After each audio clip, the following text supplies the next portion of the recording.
राहुल और उसके 3 दोस्त समीर, आकाश और मोनिका एडवेंचर के शौकीन थे। एक दिन उन्हें पता चलता है कि शहर के बाहर एक पुरानी हवेली है जिसके बारे में कई भयानक कहानियां मशहूर थीं। कहा जाता था कि जो भी इस हवेली में गया वो कभी लौट कर नहीं आया। इन कहानियों को झूठ समझकर चारों दोस्तों ने फैसला किया कि वे रात में वहां जाकर इसका रहस्य सुलझाएंगे। रात 12 बजे हवेली के अंदर कदम रखते ही अजीब ठंडक का एहसास हुआ। अंदर की दीवारें जालों से ढकी हुई थीं और हवा में सड़ांध फैली हुई थी। जैसे ही वे मुख्य दरवाजे के पास पहुंचे, दरवाजा अचानक धड़ाम से बंद हो गया। चारों ने एक दूसरे की ओर देखा, लेकिन किसी ने घबराने की बात नहीं की। वे हॉल में पहुंचे जहां एक पुरानी पेंटिंग दीवार पर लटकी थी।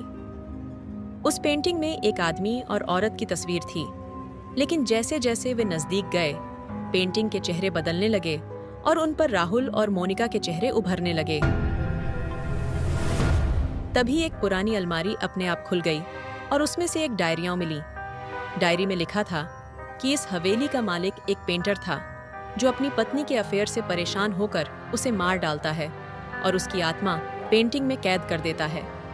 लेकिन उसके बाद पेंटर भी पागल होकर आत्महत्या कर लेता है और तब से ये हवेली आत्माओं का घर बन चुकी है। तभी पीछे से मोनिका की चीख गूंजती है। वह गायब हो चुकी थी। अब केवल उसकी परछाई पेंटिंग में दिख रही थी। राहुल और बाकी दोस्त डर कर भागते हैं, लेकिन जितना वे भागते, हवेली के कमरे घूमकर वहीं आ जाते। अब उन्हें समझ में आ गया था कि यह हवेली एक भूल भुलैया है जहां से निकलना नामुमकिन है। समीर ने अपने फोन से मदद मांगने की कोशिश की, लेकिन फोन में सिर्फ एक ही मैसेज आया, अब तुम भी हमारी दुनिया का हिस्सा हो।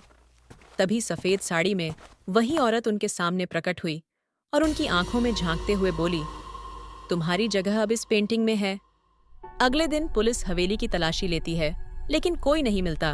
बस पेंटिंग में 4 नई परछाइयां दिखती हैं और उन पर लिखी होती है राहुल, समीर, आकाश और मोनिका। अब हवेली इंतजार कर रही थी अपने अगले शिकार का।